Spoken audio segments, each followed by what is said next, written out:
नमस्कार, आप सुन रहे हैं हिमाचल अभी अभी का रेडियो बुलेटिन। मैं हूं आपके साथ समृति भारद्वाज। जानेंगे अब तक की बड़ी खबरें, लेकिन सबसे पहले इस वक्त की हेडलाइंस। हिमाचल के ऊना में पेश आया सड़क हादसा, व्यक्ति को टक्कर मारकर वाहन चालक फरार। आईसीएसई ने रद्द की 10वीं बोर्ड परीक्षाएं, 12वीं की परीक्षाओं को लेकर दिए ये निर्देश। बद्दी की हेल्थ बायोटेक कंपनी में रेमडेसिविर इंजेक्शन के स्टॉक की होगी जांच। अब पीपी किट को कपड़े की तरह पहन सकेंगे डॉक्टर। आईआईटी मंडी के शोधकर्ताओं को मिली सफलता। हिमाचल में गठित हुआ एंटी मनी लॉन्ड्रिंग सेल, संगठित अपराधों पर हो सकेगी कड़ी कार्रवाई। हिमाचल में मौसम ने ली करवट, 6 जिलों के लिए येलो अलर्ट जारी। दिल्ली में लॉकडाउन के चलते 50% क्षमता के साथ 30 मिनट के अंतराल पर चलेगी मेट्रो। देश व प्रदेश में बढ़ते कोरोना के मामलों को देखते हुए आप भी सुरक्षा के एहतियात उपाय जरूर करें। मास्क पहने, सोशल डिस्टेंसिंग के लिए 2 गज दूरी है जरूरी और अपने आसपास सफाई बनाए रखें। 45 वर्ष या इससे अधिक आयु के लोग कोरोना का टीका अवश्य लगाएं। हेडलाइंस के बाद अब खबरें विस्तार से। आपके स्वास्थ्य का प्रहरी, श्री बालाजी हॉस्पिटल, कांगड़ा, हिमाचल। पुलिस थाना अंब के तहत नंदपुर में हुए सड़क हादसे में एक व्यक्ति की मौत हो गई। मृतक की पहचान हरिओम पुत्र बीरबल सिंह निवासी नंदपुर के रूप में हुई है। बताया जा रहा है कि बीती देर रात करीब 10 बजे हरिओम किसी अज्ञात वाहन की टक्कर लगने के कारण नंदपुर पुल पर घायल अवस्था में पड़ा था। हाईवे से गुजर रहे किसी वाहन चालक ने उसे पुल के किनारे लहूलुहान पड़ा हुआ देखकर इसकी सूचना 108 एम्बुलेंस को दी। इससे पहले एम्बुलेंस उसे उपचार के लिए सिविल अस्पताल अंब तक पहुंचा पाती, उसकी रास्ते में ही मौत हो गई। उधर डीएसपी अंब सृष्टि पांडे ने बताया कि पुलिस ने मृतक के शव को पोस्टमार्टम के लिए क्षेत्रीय अस्पताल ऊना में भेज दिया है। वहीं घटनास्थल पर मौजूद लोगों के बयान के आधार पर केस दर्ज कर उक्त वाहन सहित आरोपित चालक की तलाश शुरू कर दी है।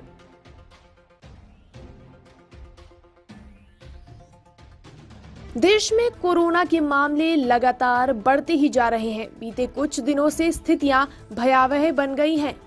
हर दिन कोरोना के रिकॉर्ड तोड़ मामले लाखों की संख्या में दर्ज किए जा रहे हैं। कोरोना संक्रमण के मौजूदा परिस्थितियों को देखते हुए आईसीएसई ने कक्षा 10वीं की बोर्ड परीक्षाओं को रद्द करने का निर्णय लिया है। वहीं 12वीं कक्षा की बोर्ड परीक्षाओं को कुछ समय के लिए स्थगित कर दिया गया है।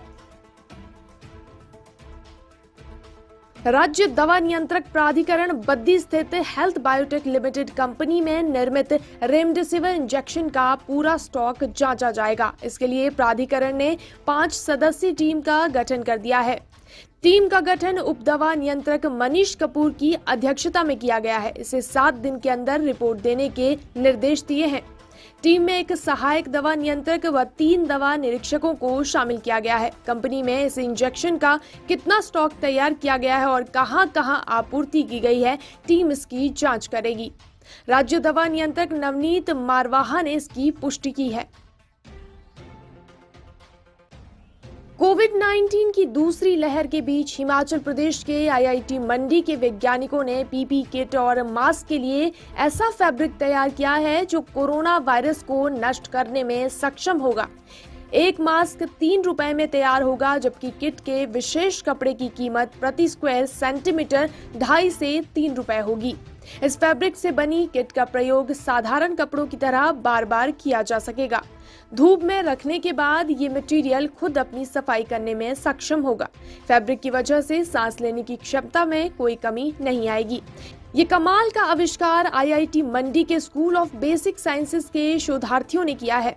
शेष समाचार ब्रेक के बाद। Shri Balaji multi speciality hospital Kangra, जहां आपको एक ही छत के नीचे मिले बेहतरीन चिकित्सा सुविधाएं, cardiology, laparoscopic, general surgery, euro surgery, orthopaedics, paediatric, radio diagnosis, urology, gastroenterology ophthalmology, pathology, medicine, anaesthesia और डेंटल जैसी अत्याधुनिक और बेहतरीन चिकित्सा सुविधाएं, 24 घंटे इमरजेंसी सुविधा, 9 बेड के साथ critical care unit, cardiac monitor और डिफिब्रिलेटर्स, सेंट्रल ऑक्सीजन लाइन और वेंटिलेटर सुविधा। हिमाचल प्रदेश के सबसे बड़े निजी स्वास्थ्य सेवा प्रदाताओं में से एक Shri Balaji multi speciality hospital Kangra राष्ट्रीय स्वास्थ्य बीमा योजना के साथ सूचीबद्ध Shri Balaji multi speciality hospital Kangra BPL परिवारों के लिए अस्पताल में कैशलेस भर्ती होने के साथ ही ईसीएच की भी सुविधा। हमारा पता Shri Balaji multi speciality hospital, Balaji Vihar, Ujjain, Kangra.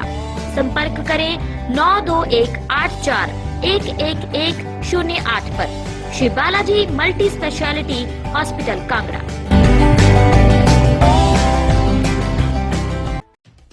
संगठित अपराधों पर कड़ी कार्रवाई करने की दिशा में राज्य पुलिस ने पहल की है। पहली बार हिमाचल में एंटी मनी लॉन्ड्रिंग सेल गठित किया गया है। इसका गठन प्रवर्तन निदेशालय के आग्रह पर राज्य पुलिस मुख्यालय में किया है। ये सभी जिलों से अपराधों की सूचना एकत्र करेगा, इसका विश्लेषण कर इसे कार्रवाई के लिए प्रवर्तन निदेशालय के पास भेजेगा। ईडी मनी लॉन्ड्रिंग एक्ट के तहत कार्रवाई करेगी। आरोपियों की काली कमाई से अर्जित की गई संपत्ति भी अटैच हो सकेगी।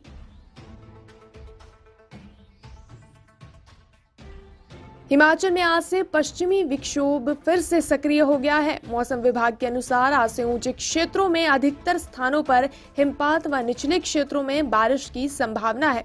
सुबह से प्रदेश भर में बादल छाए हुए हैं, जबकि पहाड़ों पर बर्फबारी का दौर शुरू होने से ठंडक बढ़ गई है। आज प्रदेश के 6 जिलों बिलासपुर, चंबा, कांगड़ा, कुल्लू, मंडी व शिमला में 40 किलोमीटर प्रति घंटा की रफ्तार से आंधी चलने और ओलावृष्टि को लेकर येलो अलर्ट जारी किया गया है। बुधवार को 7 जिलों ऊना, हमीरपुर, कांगड़ा, कुल्लू, मंडी, शिमला व सोलन में भी आंधी चलने और ओलावृष्टि को लेकर येलो अलर्ट जारी किया है। पश्चिमी विक्षोभ का असर 23 अप्रैल तक रहने की संभावना है। दिल्ली में बढ़ते मामलों के चलते राजधानी में लगे 1 हफ्ते के लॉकडाउन के दौरान दिल्ली मेट्रो ने नई योजना बनाई है। लॉकडाउन के दौरान दिल्ली मेट्रो सिर्फ आवश्यक सेवाओं से जुड़े लोगों को ही यात्रा की सुविधा मुहैया कराएगी। वे लोग जिन्हें लॉकडाउन के दौरान शर्तों के साथ आवागमन की छूट मिली है, वही लोग मेट्रो में यात्रा कर सकेंगे, वो भी अपना वैधानिक आईडी दिखाने के बाद। दिल्ली मेट्रो रेल कॉरपोरेशन ने निर्णय लिया है कि लॉकडाउन के दौरान पीक आवर में सुबह 8 बजे से 10 बजे तक और शाम 5 बजे से 7 बजे तक मेट्रो की फ्रीक्वेंसी 30 मिनट की रहेगी। इस दौरान मेट्रो में सिर्फ 50% सीट की क्षमता के अनुसार ही लोग बैठ सकेंगे। कोई भी यात्री खड़े होकर सवारी नहीं करेगा। ये रेडियो बुलेटिन यहीं पर समाप्त होता है। नमस्कार।